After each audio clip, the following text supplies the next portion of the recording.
Hi everyone, it's Zach Beck. Today I want to talk to you about the financial strategies you can use in your 20s to help set you up for success in your 30s. Now these are the tips and tricks that I personally used in my own life that I believe can help set you up for success financially. So I'm hopeful they'll be helpful for you, and let's jump into it right now.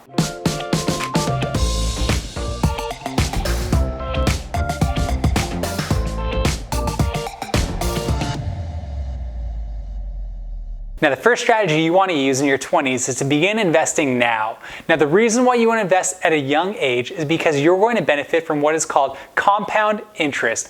Now what compound interest looks like is if you were to take $1 at the age of 20, that $1 invested by the time you reach 65 years old would be worth $21 by no work done other than one simple investment for yourself. Whereas if you were to take that same $1 at the age of 30 and invest it, it would only turn into a little more than $10 by the age of 65. Now I know you're not just looking to make $10 or $20, but when you think about the benefits of compound interest, you will lose significant sums of money if you wait until later to begin investing. Therefore, if you begin investing now, it's going to set you up for success financially at a later time. Now you might be thinking about how do you go about investing. One of the strongest recommendations I have in your 20s is to begin investing in what is called a Roth IRA. Now a Roth IRA is an individual retirement account, and what an individual retirement account does is it allows you to contribute up to $6,000 per year into this account, and by doing so you're investing at a young age, and that money is going to grow what's called tax-free because you're investing it post-tax. So at a young age in your 20s, generally speaking, you won't be making a lot of money, so you're at a lower tax bracket. So my biggest recommendation is that if you're in your 20s, begin investing now. That way you can go through a Roth IRA and gain all of the benefits of tax-free gains without having to worry about investing too much money because you're only putting in $6,000 a year. But the benefits of compound interest will make that sum turn into a significant amount by the time you can pull it out at the age of 59 and a half. Now, another essential strategy you can use in your 20s is to begin investing in yourself, and specifically investing in any business ideas that you might have. Now, I'm sure you have a strong passion, a purpose, or something that drives you every single day, or you might have a unique idea in the marketplace. And if you take your 20s to really cultivate that idea and actually put your resources behind it, that return on investment you will gain from your own individual business can grow exponentially and far exceed anything you're going to gain from the investments you might even have in a stock market or anything to that extent. So my suggestion is that if you identify a certain idea that you have, put some money behind it and then invest into that, because you're going to be putting the onus on yourself and you're taking responsibility and taking charge when you have the freedom and flexibility to do so, because certain life constraints might not be on you at this point in time. Now my wife and I have invested into many business ideas that we have personally backed and personally come up with, and those returns are significantly better than the returns we would receive in anywhere else in our lives, not just from a monetary perspective, but from a personal perspective, the way it allows us to develop our gifts, our skills, and exercise them in the world to make a beneficial impact on other people. So what I would suggest is if you're in your 20s, you have a business idea, go for it right now, put your money behind it, but do so in a manner where you're really charting your own course and not allowing others to get in the way. You're allowing yourself to take control of your destiny, and by doing so, when you have the freedom and flexibility to do it, I think it's one of the best things that you can do in your 20s. And when it comes to investing in yourself or into your own business, what that all wraps around is the idea of being able to take calculated risks in your earlier ages of life. Now, there aren't certain restraints you might have. You have a lot more flexibility and even time to be able to think about creative ways in which you can bring in additional resources and set yourself up for success financially long term. So if you think about this time in your life to be able to take risks, it's something that really has the possibility to benefit you long term.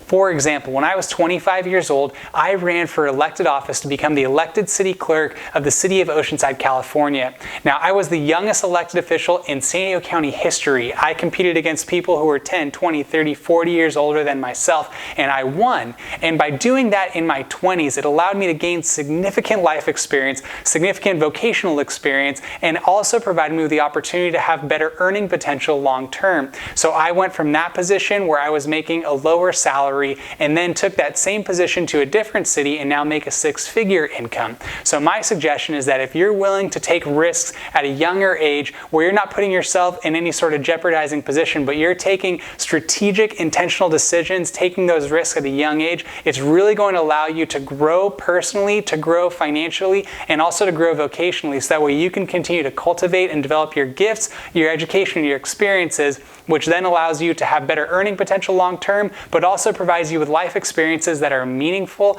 and impactful, so that way you have living a life of purpose in everything that you do. So my strongest recommendation is to do so. And then you also begin to carry that same mentality and approach as you get into your 30s as well. So it's something that's really strong, it's really wise, and I believe it's how we should live every single day, is being willing to take calculated risks that are going to benefit us long term while also making an impact on others that is positive. Now, another important strategy you want to apply in your 20s is to avoid lifestyle inflation. And what lifestyle inflation is basically as you earn more money, you begin to spend more money. For example, if in your 20s right now you're making $20,000 or $30,000 a year, you're spending $20,000 or $30,000 a year. Let's imagine you fast forward a year or two and you're earning $20,000 or $30,000 more. So let's say you're making $40,000 to $50,000 a year. Then you're spending $40,000 to $50,000 a year. This goes on and actually is something that allows all of us to realize that no matter how much money we make, we always feel like we're living paycheck to paycheck. We're always feeling as though we don't have money saved or money invested. I can speak to this personally. When I first started earning a six-figure income, I found after the first year of earning that I had the same amount of money invested and saved as I did at the beginning of that year. And that's because I allowed lifestyle inflation to creep up in my personal life. And by doing so, what I did is I ended up spending the same amount of money that I was bringing in. Whereas if I looked at it more strategically and intentionally, what I should have been doing at that time is spending the exact same amount of money that I had before I had received this higher income. So after that first year, my wife and I began to assess our finances and said, you know what, let's go back and spend the same amount of money that we did previously and take all of the extra money that you're earning and save it and invest it. And that's exactly what we do, which now has led to us saving and investing over 50% of our income. And that to me is something that is really significant, that if you can apply that same mentality right now, it's going to set you up years ahead in the future, because you can take that money, invest it, gain the benefits of compound interest, and find ways in which you're not having to spend unnecessary money. Because what you'll find is that you'll have extra discretionary income to spend on the things that are very important to you. For example, right now, my wife and I could go pick up and go on a vacation anywhere we want, anywhere in the world right now, because we have the money to do so. So what I would suggest is whatever your desire is, whatever your goal is financially, if you're finding yourself saving, investing, and not allowing yourself to allow the culture to tell you, oh, you know what, you should be spending more money because you're making more money, you don't have to go down that road, and it allows you to do the things that really do matter in your life. So my suggestion is avoid lifestyle inflation at all costs, because it doesn't really matter what other people are going to think of you by how much money you're spending. It's really what matters to you personally and to those you care about most, and where you can allocate your resources to find value, meaning, and purpose. And one of the most important things you can do in your 20s is to avoid bad debt. And what bad debt is anything that is going to have a significant high interest where you're carrying the balance on a monthly basis. For example, this could be a high interest car loan. This could be you spending a credit card on a monthly basis and then not paying the full amount at the end of the month, but only paying a minimum payment. Now, if you do that in your 20s, it's really going to set yourself backwards. So we talked previously about how you can save and invest. If you accrue bad debt, what that is doing is basically reversing everything you're trying to do to set yourself up for success. So my suggestion is to avoid bad debt at all costs possible. Now, I went through this in my 20s where I accrued bad debt, and quite frankly, when I continue to have monthly payments, I had thousands of dollars of credit card debt, I realized to myself, my goodness, I'm never going to be able to get out of this and allow myself to gain anything financially if I'm constantly giving my money to credit card companies or spending money on high interest car loans or anything to that extent. So learn from those mistakes that I have made and try not to make them now. And it's really tempting at an early age to be able to spend money that you don't have. But my suggestion is to avoid that as much as possible, because there's a true saying that the borrower is slave to the lender. And you do not want to have to constantly be giving money to credit card companies, to other industries where you're just paying high interest. Now, there are areas where debt can be okay. And the reason I would say that is simply something to the extent of a mortgage,